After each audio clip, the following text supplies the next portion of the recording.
تو لہٰذا یہ جو مزاج بلغم ہے اس میں ٹھنڈی چیزوں کا استعمال منع ہے، اور کوئی ایسی چیز جو لیسدار یا مثال کے طور پہ بادی چیزیں ہیں وہ اسے نہ دیں۔ اس کو گرم خشک کی یا گرم تر کی جو ہم چیزیں دیں۔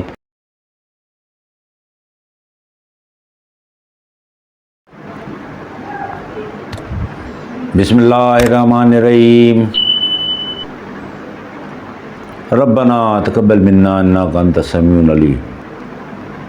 بے شک وہ رب العالمین بہترین جاننے والا ہے۔ دوستو،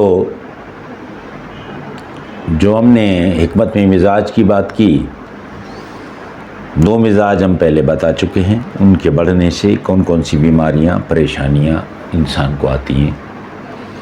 ان میں مزاج خون تھا، مزاج صفرا تھا۔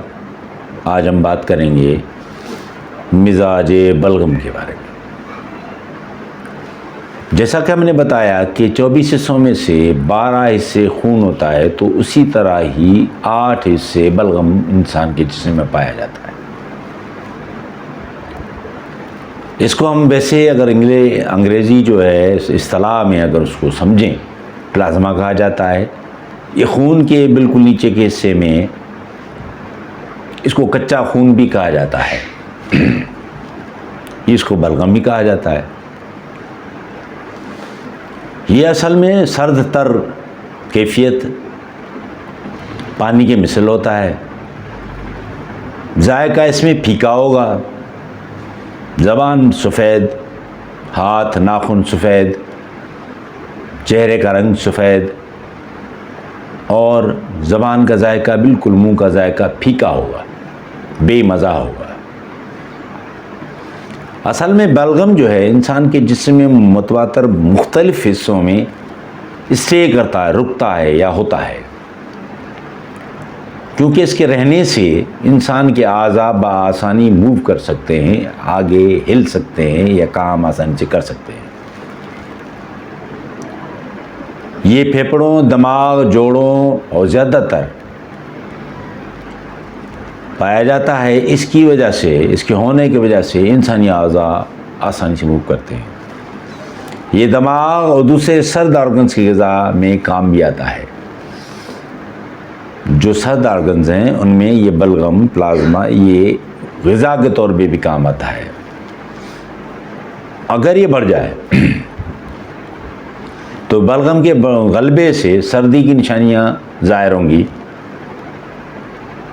جس میں بدن کا سفید ہونا، نرم اور سست ہونا، چھونے سے بدن جو ہے وہ سرد محسوس ہونا، نظام ہضم کا کمزور ہونا، کھٹی ڈکاریں آنا، نیند کی زیادتی، حواس کا سست ہونا، ناک اور آنکھوں سے ٹھنڈا پانی نکلنا، منہ سے رال نکلنا، سینہ میں بلغم کی کھر کی آواز آنا، بلغمی بخار، سینے میں سردی کا اثر ظاہر ہونا خاص نشانیاں ہیں۔ بلغم کے مریض کو جب بھی آپ دیکھیں گے اس میں سستی، کاہلی زیادہ ہوگی۔ اس بلغم کے مرض کے بڑھنے کی وجہ سے جب یہ گاڑھا ہونے لگتا ہے، لیسدار ہونے لگتا ہے، تو کچھ زیادہ ہی پرابلمس کرتا ہے۔ سانس کی نالیاں چوک کر دیتا ہے، مینز آرٹریز میں اگر رک جاتا ہے تو بلڈ کی سرکولیشن کو متاثر کرتا ہے۔ متاثر حصے جہاں پہ انسان کو نیوٹرینٹس کی ضرورت ہوتی ہے وہاں جانا یا اس میں رکاوٹ پیدا ہو جاتی ہے، میٹابولزم کی پرسنٹیج کم ہو جاتی ہے۔ اس وجہ سے انسان سست رہتا ہے۔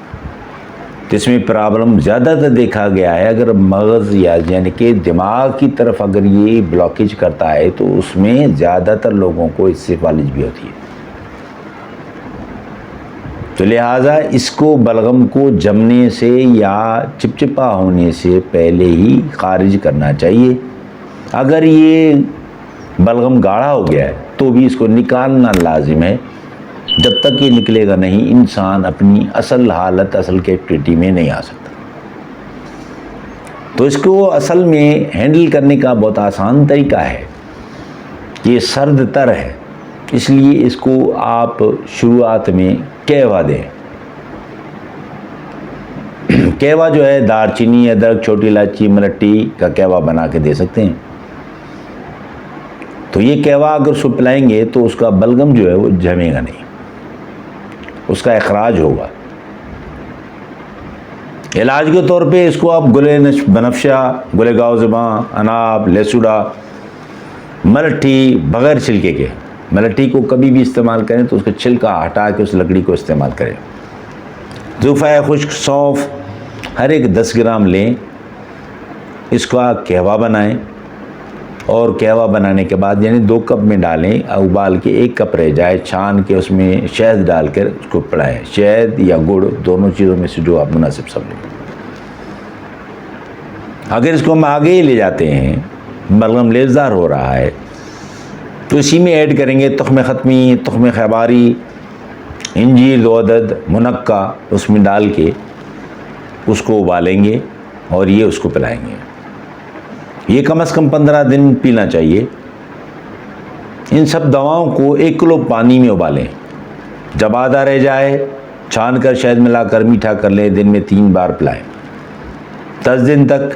پھر اس میں سے 2 تولہ جب دیکھیں علاج ہو جائے تو آپ کو ضرورت پڑے گی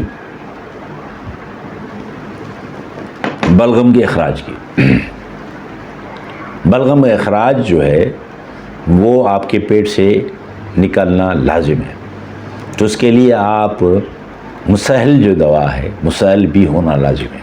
جلاب جو آپ کاڑھا پلا رہے ہیں اسے اگر اس میں تھوڑی سی ایڈیشن کر دیں، سنا مکی ڈال کر اسے ابالیں اور پھر پلائیں اس کو، تو یہ دونوں کام کرے گا. تو جو بلغم رک گیا ہے وہ جلاب کے ذریعے پیٹ سے باہر نکل جائے گا، صاف ہو جائے گا. تو اس سے فائدہ ہے کہ پیشنٹ جو ہے اپنی نارمل کنڈیشن کی طرف آئے گا، بلغم کی زیادتی ختم ہو جائے گی. اور یاد رکھیے گا ٹھنڈی چیزیں اور جو چیزیں لیزدار ہیں وہ استعمال نہ کریں. تو کھٹی چیزیں بھی نہ لیں، تو بلغم جو ہے اس کا اخراج ہونا لازم ہے. معتدل جب آپ یہ چیزیں دے چکے ہیں، بلغم اس سے نکل جائے اس کے پیٹ سے، آپ سمجھتے ہیں بلغم کم ہو گیا ہے، تو آپ ان کو معتدل چیزیں دیں جو اس کے اس مزاج کو معتدل برابر کر دیں، جیسے کہ نیچرلی انسان میں ہوتا ہے. اس میں آپ معجون دے سکتے ہیں، جیسے معجون زنجبیل ہے آپ دے سکتے ہیں اس کو، یعنی سوکھی ادرک کا. جوار سجالینوس دے سکتے ہیں، معجون لہسن دے سکتے ہیں، عطری فلز خدوس دے سکتے ہیں. بلغم میں زیادہ تر عطری فلز خدوس دیتے ہیں صبح شام، تو یہ بلغم کو نکال دیتا ہے یا اس کو رکنے نہیں دیتا ہے، رکاوٹ ختم کر دیتا ہے. اگر بخار ہے، اگر زکام نزلے کے بعد بخار بھی ہے تو کرسے گل یا شربت پزوری دیں. ٹھیک ہے، بخار ختم ہو جائے تو پھر جوار سجالینوس یا حزت خدوس آپ اس کو کنٹینیو کرائیں. طاقت کے لیے اگر اس کو آپ کچھ دینا چاہتے ہیں تو اسے کہیں کہ شہد اور یخنی ادرک کے ساتھ پلائیں. ہلدی کا دودھ بھی پلا سکتے ہیں، تو یہ اس کو تقویت دے گا، اس کے جسم میں حرارت پیدا کرے گا، اس کی سردی ختم ہو جائے گی. تو لہٰذا یہ جو مزاج بلغم ہے اس میں ٹھنڈی چیزوں کا استعمال منع ہے، اور کوئی ایسی چیز جو لیسدار یا مثال کے طور پہ بادی چیزیں ہیں وہ اسے نہ دیں. اس کو گرم خشک کی یا گرم تر کی جو چیزیں دیں تاکہ اس کا طبیعت معتدل ہو جائے اور صحیح ہو جائے. امید ہے آپ سمجھے ہوں گے. اگر کوئی انشاءاللہ آگے بات ہوگی، یہ تھوڑا سا کلپ بڑے ہو گئے، 4 کلپ میں نے بتایا تھا مزاج کے. باقی اس کے بعد انشاءاللہ میں کوشش کروں گا چھوٹے کلپس بناؤں گا، آپ کو چھوٹی چھوٹی ٹپس دوں گا جو آپ گھر میں بآسانی کر سکتے ہیں اپنے لیے، اپنے بچوں کے لیے، اپنی فیملی کے لیے. ٹھیک، لہٰذا آپ کو بات سمجھ میں آئی ہوگی. امید کرتا ہوں آپ پازیٹیو ریسپانس دیں گے. شکریہ.